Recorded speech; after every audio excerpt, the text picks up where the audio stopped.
Good morning, কেমন আছো সবাই? চলে এলাম আবার একটি নতুন ভিডিও নিয়ে আমার চ্যানেল মেলবং বেঙ্গল ইন মেলবর্নে তোমাদের সবাইকে স্বাগত জানাই।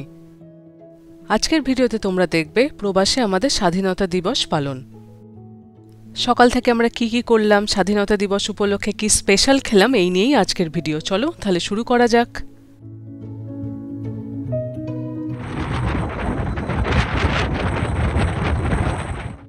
সকাল এখন 8:30 বাজে। শুক্রবার জেনারেলি আমি অফিস যাই না, বাড়িতে থেকেই করি, কিন্তু আজকে অফিসে চলে যাব। বাইরে এত হাওয়া বইছে না, আর সকাল থেকে আকাশটা একেবারে মেঘলা। এখন যদিও বৃষ্টি হচ্ছে না, কিন্তু বিকেলের দিকে বৃষ্টি হওয়ার ভালোই সম্ভাবনা আছে।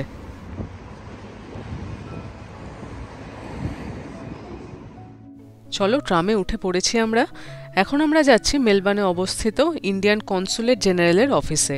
সেখানে সকাল 9টায় ভারতীয় পতাকা উত্তোলন হবে, দিয়ে জাতীয় সঙ্গীত হবে। তো আজকে সকালে সেখানে অনেক ভারতীয় লোকজন আসবেন। সবাই মিলে একসাথে আজকে স্বাধীনতা দিবসের সকালটা উদযাপন করা যাবে।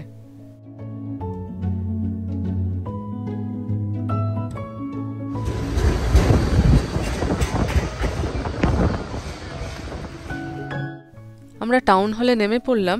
এবার আমাদের অন্য একটা ট্রামে উঠতে হবে। হেঁটেও যাওয়া যায়, কিন্তু হেঁটে যেতে বেশ খানিকটা সময় লাগবে।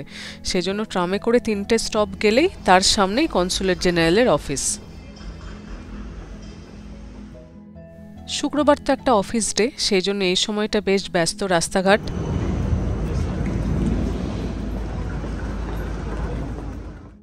আমরা নির্দিষ্ট স্টপে নেমে গেছি। এবার আমরা কনসুলেট জেনারেলের অফিসের দিকে হাঁটছি।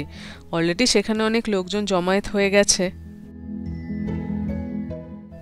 এই দেখো, ফ্ল্যাগ হাতে কত লোকজন এসে উপস্থিত হয়েছেন। দেশে থাকে কিংবা বিদেশে, স্বাধীনতা দিবসের সকালের উন্মাদনা কিন্তু একেবারেই আলাদা।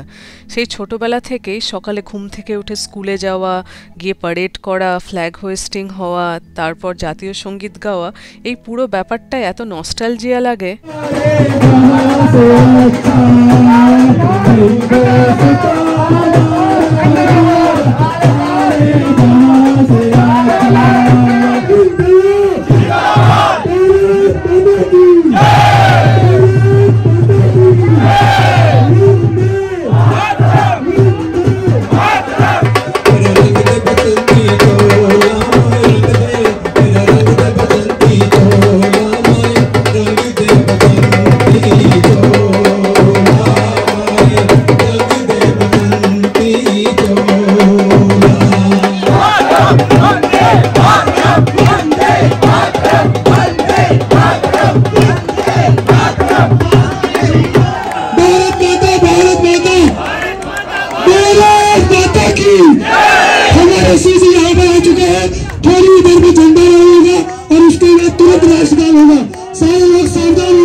पंजाब सिंध गुजरात मराठा द्राविड़ उत्कल बंगा विंध्य हिमाचल यमुना गंगा उच्छल जलधि तरंगा तब शुभ नामे जागे तब शुभ आशीष भागे गाए तब जय गाथा जन गण मंगलदायक जय हे भारत भाग्य विधाता जय हे जय हे जय हे जय जय जय जय हे भारत माता की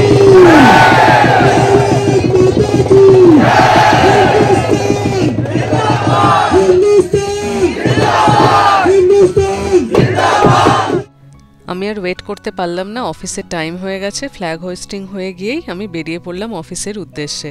এখান থেকে আমার অফিস খুব একটা বেশি দূরে নয়, 1 কিলোমিটার রাস্তা। তাই আর ফিরে গিয়ে ট্রাম ধরলাম না, হেঁটেই চলে যাব বাকিটা। রাস্তা দিয়ে যেতে যেতে হঠাৎ করে এই লেবুর গাছটা চোখে পড়ল। গাছটায় এত লেবু ধরে আছে, হয়তো খাওয়ার কোনো লোক নেই, বা হয়তো সাজিয়ে রাখার জন্যই পুরো গাছটার লেবুই রেখে দিয়েছেন।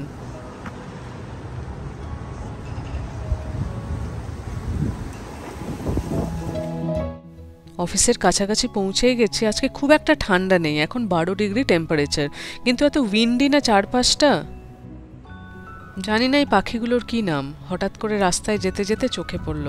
দাঁড়িয়ে দাঁড়িয়ে তাদের কিছুক্ষণ দেখলাম, এত সুন্দর লাগছিল দেখতে পাখিগুলোকে। আজকে এমনিতেই শুক্রবার, তাছাড়া স্বাধীনতা দিবস, ইচ্ছে হলো আজকে ভালো কিছু খাবো। সেই জন্য বাড়িতে সব কিছু নেই, তাই বাজার করতে চলে এলাম। কি বড় বড় সাইজের স্ট্রবেরি আজকে।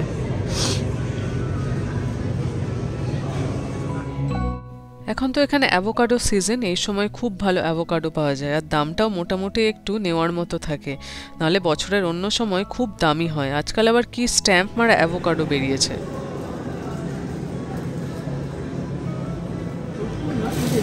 হবে না, পিউরিতে অনেক কমই হবে, তাই না? কি কেনা বলবো, এখান থেকে নেবে, দেশি দোকান থেকে নেবে বলছিল। 2 কেজিটা নিচ্ছি। হ্যাঁ, এইটা খুবই একটা কাজের জিনিস।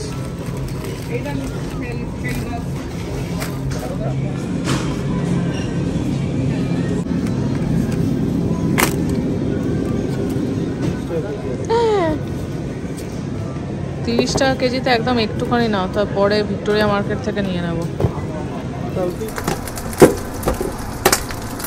পালক পনির রান্না হবে।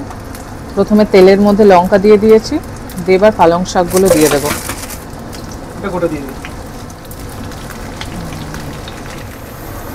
অতখানি পালং শাক একদম কমে একটুখানি হয়ে গেল, বেশি না, 7-8টা কাজু দিলেই হবে। I guess that's enough. এদিকে পালং শাকটা ঠান্ডা হোক, আর এখন পনিরগুলো ভেজে নিই। কাঁচা পনির খেতে ভালো লাগে না, একটু হালকা করে ফ্রাই করে নিলে খেতে একটু বেটার লাগে। পনিরগুলো মোটামুটি লাল লাল হয়ে গেছে, এবার তুলে নেব, নাহলে আবার শক্ত হয়ে যাবে। এইবার পালক পনিরের রান্না শুরু হচ্ছে। প্রথমে অল্প করে রসুন দিয়ে দিলাম, হালকা করে নেড়ে নিয়ে আর পেঁয়াজ দিয়ে দেবো।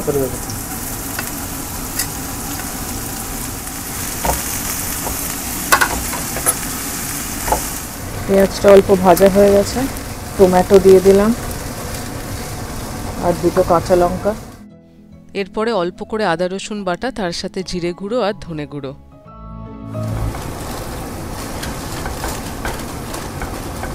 মাংসের পেঁয়াজ মোটামুটি ভাজা হয়ে গেছে, এরপরে জিঞ্জার গার্লিক পেস্ট দিয়ে দেব। জিঞ্জার গার্লিক পেস্টের পর জিরে গুঁড়ো, ধনে গুঁড়ো, টমেটো সব কিছু দিয়ে ভালো করে এখন মশলাটাকে কষাবো। মশলা যখন পুরো কষানো হয়ে যাবে, তারপর চিকেনটা অ্যাড করব। এই যে পালং শাকের পিউরিটা বানানো হয়ে গেছে, এবার এটাকে ঢেলে দিতে হবে। এদিকে মশলাটাও কষে গেছে।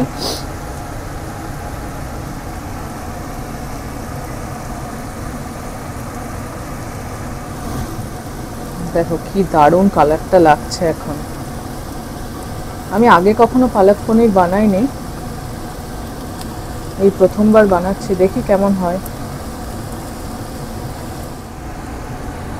অল্প করে চিনি দিয়ে কিছুটা দই ফেটিয়ে নিয়েছি, কিছুটা দই দিয়ে দিলাম। মশলা কষানো হয়ে গেছে, এবার চিকেনগুলো দিয়ে কষাবো।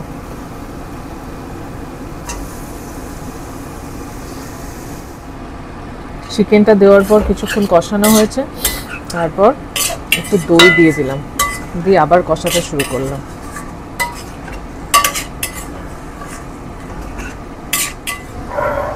এটা বেশ ভালো রকম হয়ে গেছে। এবার এর মধ্যে কিছুটা কসুরি মেথি দিতে হবে।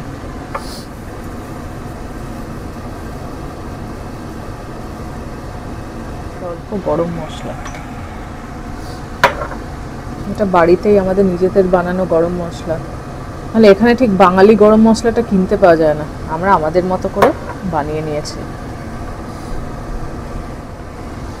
এবার ভেজে রাখা পনিরগুলো দিয়ে দিচ্ছি।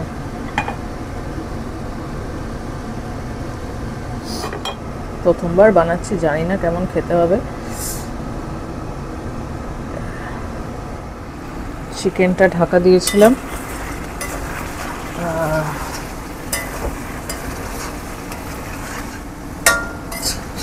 দেখতে বেশ সুন্দর লাগছে এখন।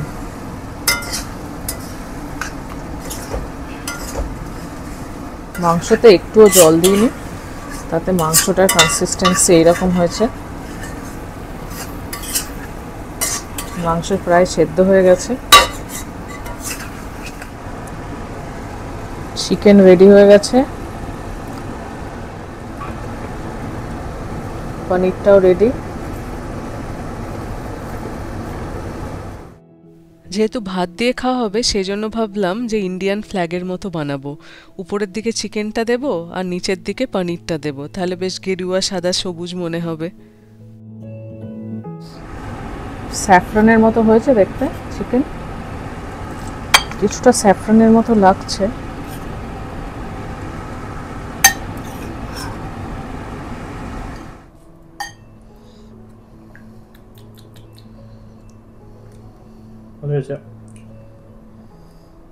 সুন্দর ফ্লেভার।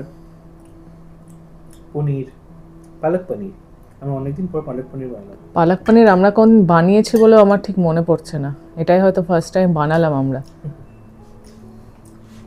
চিকেনটা তো দেখতে পুরো স্যাফরনই হয়েছে। ক্যামেরা হয়তো স্যাফরন বোঝা যাচ্ছে না, চিকেনটা ভালো হয়েছে। তাহলে আজকের ভিডিও এখানেই শেষ করলাম। আজকের এই ভিডিও তোমাদের কেমন লাগলো অবশ্যই জানিও।